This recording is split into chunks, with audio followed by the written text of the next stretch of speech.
बारामती शहरात नुकताच नव्याने झालेल्या तिरंगा चौक या ठिकाणी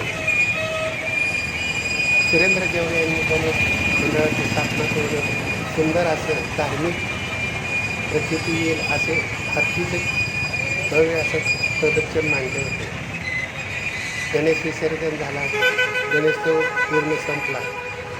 मात्र या ठिकाणी 2 हत्ती तशाच अवस्थेत उभे होते. काही कारणास्तव कदाचित ते उभे असतील, परंतु बारामती नगर परिषदेने नुकताच त्यावर कारवाई करत ते 2 हत्ती बारामती नगर परिषदेचे अतिक्रमण विभागाने जप्त केले. याबाबत बारामतीकरांमध्ये उलटसुलट चर्चेचा विषय रंगू लागला आहे.